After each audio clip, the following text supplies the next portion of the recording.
Good evening everyone, कैसे हैं आप सब। मैं तृप्ति दुबे अपने चैनल में आप सबका स्वागत करती हूं। चलिए आज के इस वीडियो में फिर से हिंदी के एक चैप्टर के साथ आपके सामने प्रस्तुत हुई हूं। हिंदी वर्णमाला का बहुत ही कंफ्यूजिंग चैप्टर आप बोल सकते हो, जहां से प्रश्न हर एक एग्जाम में आपको देखने के लिए मिल जाएगा कि अल्प प्राण किसको कहते हैं और महाप्राण किसको कहते हैं। हमेशा हम इसको रटते हैं, रटने से ये होता है कि आपको 2 दिन तक 3 दिन तक ज़्यादा ज़्यादा याद रहेगा। लेकिन आज मैं जिस तरीके से आपको ये चैप्टर समझाऊंगी उसके बाद आप जिंदगी में कभी इसको नहीं भूलने वाले हैं। क्लियर है? तो इसलिए वीडियो को लास्ट तक देखे रहें। लास्ट में आप लोग के लिए MCQ भी रखा गया है, आप अपने आप को ताकि टेस्ट कर सकें। चलिए देखते हैं तो फिर अल्प प्राण और महाप्राण क्या होता है। बहुत ज़्यादा पूछा जाता है, इसलिए आपको बिल्कुल आराम से इसको देखना ही देखना है।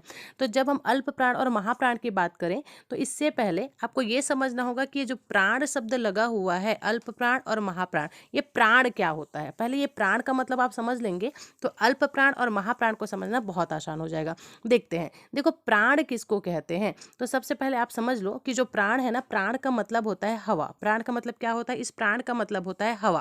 प्राण का मतलब क्या होता है? हवा। तो जिस वर्ण के उच्चारण में कम हवा लगता है, अल्प हवा लगता है, कम हवा लगता है, उसको अल्प प्राण कहते हैं। और जिस वर्ण के उच्चारण में अधिक प्राण लगता है, मतलब अधिक हवा लगता है, उसको महाप्राण कहते हैं। बस इतनी सी बात है। आगे क्या समझ में? प्राण, प्राण का मतलब होता है हवा। तो जिसमें कम प्राण लगे वो अल्प प्राण है, जिसमें ज्यादा प्राण लगे वो महाप्राण है। पहले तो ये चीज क्लियर हो गई आपको। चलिए अब आते हैं हम अल्प प्राण की तरफ। अल्प प्राण व्यंजन और महाप्राण व्यंजन है क्या चीज? अच्छा, एक चीज पहले आप क्लियर रखेंगे, ये जो अल्प प्राण है और महाप्राण है ये सिर्फ व्यंजन ही हो सकते हैं। ठीक है, तो ये चीज अपने को क्लियर है। अब देखो, उच्चारण के अनुसार व्यंजन को 2 भागों में बांटा गया। जैसे हमने अभी देखा ना, स्वर को 2 भागों में बांटा गया था, जीभ के आधार पर और मुख के खुलने के आधार पर। वैसे ही जो व्यंजन है इसको उच्चारण के आधार पर 2 भागों में बांटा गया है। एक होता है अल्प प्राण, एक होता है महाप्राण। अब ये अल्प प्राण किसको कहेंगे और महाप्राण किसको कहेंगे? मैंने अभी बताया ना, अल्प प्राण मतलब, प्राण मतलब होता है हवा। जिस वर्ण के उच्चारण में आपका अल्प प्राण निकले, मतलब कम हवा निकले, वो अल्प प्राण है, और ज्यादा हवा निकले वो आपका महाप्राण है। देखते हैं अल्प प्राण क्या है और महाप्राण क्या है। तो मैंने अभी बताया ना, प्राण, प्राण हवा को संस्कृत में कहते हैं प्राण। ठीक है, हवा को संस्कृत में क्या कहा जाता है? प्राण कहा जाता है। इसी आधार पर कम हवा से उच्चारित ध्वनि अल्प प्राण और अधिक हवा से उत्पन्न ध्वनि को महाप्राण कहते हैं। देखो अल्प प्राण कौन कौन सा है इसमें से, ये आपको बताना है। तो पहले तो यहाँ पर पूरे वर्ण लिख दिए गए हैं व्यंजन के, उसके बाद फिर अब आपको बताया जाएगा कि आखिर इनमें से अल्प प्राण है कौन कौन। तो पहले ये वाला चैप्टर देखो, अल्प प्राण व्यंजन किसको कहेंगे? तो ऐसे व्यंजन जिनको बोलने में कम समय लगता है, कम हवा निकलता है मतलब कम समय लगता है, तो ऐसे व्यंजन जिनको बोलने में कम समय लगता है और बोलते समय मुख से कम हवा निकलती है, उसे ही आपका अल्प प्राण व्यंजन कहते हैं। पहला पॉइंट तो ये याद रहेगा, प्रश्न में सीधा ही पूछ देगा कि ऐसे व्यंजन जिसको बोलने में कम समय लगता है या फिर कम वायु निकलता है उसको क्या कहते हैं।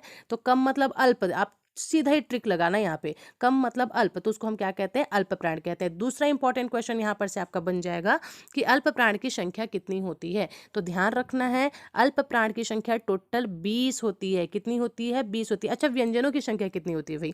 व्यंजनों की संख्या 33 होती है। और इन 33 में जो द्विगुणित को छोड़ दी हूँ ना मैं, सिर्फ आपको मैं 33 व्यंजन के बारे में बता रही हूँ। अब देखिए इनकी संख्या कितनी होती है? 20 होती है। तो प्रत्येक वर्ग का पहला, तीसरा और जो 5वां वर्ण है यह आपका अल्प प्राण कहलाता है, और सभी स्वर आपके अल्प प्राण हैं। देखो स्वर की अगर मैं बात करूँ तो जितने के जितने स्वर है ना वो सारे के सारे आपके अल्प प्राण के अंतर्गत आएंगे। पहला पॉइंट तो आपको ये याद रखना है, स्टार मार्क लगा करके नोट कर लो कि सभी स्वर आपके अल्प प्राण के अंतर्गत आते हैं। और यहीं पर दूसरी बात हमने कहा कि अल्प प्राण की संख्या कितनी होती है? 20 होती है। तो प्रत्येक वर्ग का पहला, तीसरा और 5वां वर्ण यह अल्प प्राण के अंतर्गत आता है। अब कैसे पता चलेगा कि कौन सा पहला वर्ग है, कौन सा तीसरा है, कौन सा 5वां है? तो देखिए ये जो पहला वर्ग दिख रहा है आपको, क च ट त प वाला, उसके बाद फिर तो ये पहला हो गया, उसके बाद फिर ख वाला लाइन दूसरा वर्ग हो गया, ग वाला लाइन तीसरा वर्ग हो गया, और घ वाला चौथा, और उसके बाद वाला 5वां हो गया। तो अल्प प्राण मतलब जिसमें कम हवा निकले। तो सबसे पहले तो आप क को जान लो, क बोलने में कम समय लग रहा है ना, मतलब ये अल्प प्राण है। तो बस एक एक को गिव करके आपको बोलते जोड़ते जाना है। क अल्प प्राण में आ रहा है मतलब ग वर्ग भी आपका किस में आएगा, अल्प प्राण में आएगा। घ वर्ग को छोड़ देंगे, अंगा वाला जो वर्ण है वो पूरा का पूरा आपका अल्प प्राण में आएगा। आगे क्या समझ में, तो पहला, तीसरा और पांचवा जितने भी वर्ण हैं ये आपके अल्प प्राण के अंतर्गत आते हैं। यहाँ तक चीजें क्लियर है। चलिए एक और पॉइंट स्टार मार्क के साथ आपको नोट करना है, वो ये है कि जितने भी अंतःस्थ व्यंजन है, कितनी होती है अंतःस्थ व्यंजन की संख्या, 4 होती है ना, य र ल व, यह भी आपके अल्प प्राण के अंतर्गत आएंगे, याद रहेगा। अब ये 20 संख्या मैंने बताया कौन कौन सा है, देख लो, क ग अंगा, पहले लाइन का तो ये हो गया, फिर च ज य, फिर ट ड ड़, और अड़ा के साथ आपको ये वाला अड़ा भी लिखना है। देखो द्विगुणित में 2 आता है, एक तो ढ टाइप का हम बनाते हैं कुछ इस प्रकार से, मैं बना करके दिखाती हूँ आपको, ये है ना, और एक होता है ये दोनों द्विगुणित में आते हैं। तो ये जो है ना ये अल्प प्राण में आता है और ये जाता है आपके महाप्राण में, तो आपको ध्यान रखना है, ठीक है। तो ये हो गया आपका अड़ा एक्स्ट्रा में, फिर त द न प ब म, और इसके साथ साथ मैंने क्या बताया, जो अंतःस्थ व्यंजन है वो भी आपके अल्प प्राण के अंतर्गत गिना जाता है। चलिए आगे बात करते हैं महाप्राण व्यंजन क्या होता है। तो जो बच गया वो आपका महाप्राण के अंतर्गत आता है। क वर्ग, अगर याद है आपको कि अल्प प्राण है, मतलब आप निश्चित रूप से याद रखेंगे कि क वर्ग, ग वर्ग और अंगा वर्ग, पहला, तीसरा, पांचवा, ये अल्प प्राण में बताया था मैडम ने। महाप्राण में जो बचा हुआ है मतलब दूसरा और चौथा, तो यह वर्ग जो है आपका महाप्राण के अंतर्गत आता है। देखिए ऐसा व्यंजन जिनको बोलने में अधिक प्रयत्न करना पड़ता है और बोलते समय मुख से अधिक वायु निकलती है, उन्हें ही हम महाप्राण व्यंजन कहते हैं। देखो बच्चे, हिंदी का हर एक चैप्टर, चाहे आप हिंदी व्याकरण पढ़िए या फिर पेडोलॉजी पढ़िए, ठीक है, इन दोनों से जितने भी टाइप के आपके प्रश्न बन सकते हैं वे सारे के सारे चैप्टर मैं आपको करवाने वाली हूँ, और साथ में एमसीक्यू फॉर्म में आपको लाया भी जाएगा क्वेश्चन आंसर अपने आप को टेस्ट करने के लिए। तो जिन बच्चों को भी टेट देना है, सीटेट देना है या शिक्षक भर्ती का प्रिपेयर कर रहे हैं वो जल्दी से चैनल को सब्सक्राइब कर दें, क्योंकि हिंदी पेडोलॉजी के साथ साथ मैं आपके लिए इंग्लिश और संस्कृत और पर्यावरण भी है ना, ये भी आपको करवाने वाली हूँ, और साथ में बाल विकास की क्लास हमारी चल ही रही है। क्लियर। तो जिन बच्चों को हिंदी बहुत अच्छे से पढ़ना है जरूर चैनल को सब्सक्राइब कर दें और लाइक करना ना भूलें। चले अब हम बात करते हैं महाप्राण व्यंजन का। तो ऐसे व्यंजन जिनको बोलने में अधिक समय लगता है, अधिक वायु निकलती है, उसको हम महाप्राण व्यंजन कहते हैं। और इनकी संख्या कितनी होती है, तो इनकी संख्या होती है बच्चे 15। कैसे होगा, तो क वर्ग आ गया, तो क वर्ग में कौन कौन सा आ जाएगा, ख और घ, दूसरा और चौथा आ रहा है ना। च वर्ग में छ और झ, ट वर्ग में ट और ढ, फिर त वर्ग में थ और ध, प वर्ग में फ और भ, और लास्ट में आपको स्टार मार्क करके लिखना है कि जैसे अंतःस्थ व्यंजन अल्प प्राण में आ रहा था, ट्रिक बना लो, अ से अल्प प्राण, अ से अंतःस्थ व्यंजन, वैसे ही जो उष्मीय व्यंजन है वो महाप्राण में आता है। श श श ह, इसको उष्मीय व्यंजन कहा जाता है। जिनको अंतःस्थ और उष्मीय व्यंजन किसको कहते हैं नहीं पता, वो इससे पहले वाली वीडियो मेरी जा करके देखिए, उसमें मैंने बहुत अच्छे से क्लियरली डिफाइन किया हुआ है, ठीक है। तो याद हो गया कि आपको महाप्राण किसको कहते हैं। तो महाप्राण में ये यूनिक पॉइंट है जो आपने याद रखना है कि उष्मीय व्यंजन महाप्राण में आता है और अंतःस्थ व्यंजन आपके अल्प प्राण के अंतर्गत आते हैं। दूसरा पॉइंट, इनकी संख्या 15 होती है जबकि अल्प प्राण की संख्या 20 होती है। क्लियर। चलिए आगे देखते हैं। तो ये तो हमने समझ लिया। इसके अलावा एक उच्छिप्त व्यंजन जो है, जो मैंने वहां पर बताया था आपको, कौन सा उच्छिप्त व्यंजन की बात हुई थी हमारी, जो ये वाला उच्छिप्त व्यंजन है ये आपके अल्प प्राण में आएगा, और वहीं ये वाला जो उच्छिप्त व्यंजन है यह आपका महाप्राण में आएगा, ठीक है। तो आपको याद रखना है, ये भी स्टार मार्क के साथ नोट करना है इसको भी। चलिए आगे बात करते हैं। अब आ जाते हैं अपन एमसीक्यू की तरफ। बस उतना ही पॉइंट था जितना आप समझ लिए, मतलब अल्प प्राण महाप्राण आपका बन जाएगा।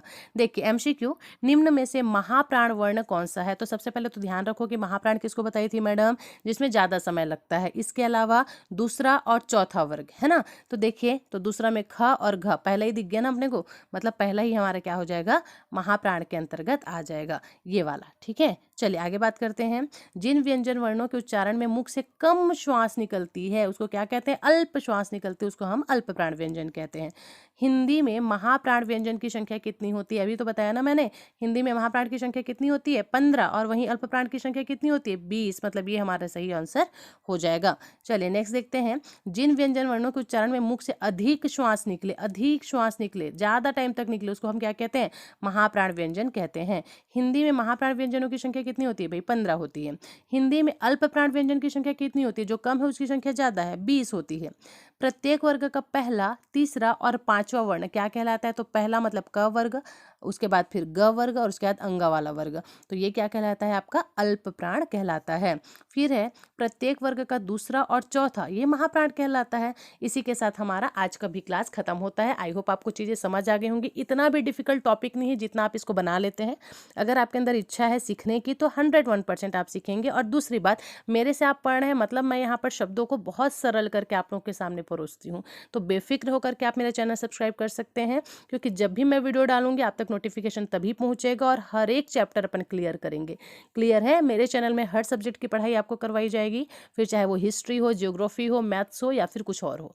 ट्रिक के माध्यम से चीज़ों को हम समझने की कोशिश करेंगे। वीडियो समझ आता है तो लाइक जरूर से करें, शेयर जरूर से करें और कमेंट करके भी बताएं कि वीडियो आपको कैसा लगा। चलिए मिलते हैं फिर नेक्स्ट वीडियो में, तब तक के लिए थैंक यू सो मच। अच्छा, एक और बात, अगर हिंदी का कोई ऐसा टॉपिक है जो किसी भी बच्चे को समझ नहीं आता है, मतलब टफ लगता है कि ये पता नहीं कैसे होगा, हमसे तो हो ही नहीं पा रहा है, तो आप कमेंट में आप उस टॉपिक को लिखिए, मैं उसी टॉपिक पर फिर से आपके लिए वीडियो लेकर के आ जाऊंगी, बहुत ही आसान भाषा में, ट्रिक के माध्यम से।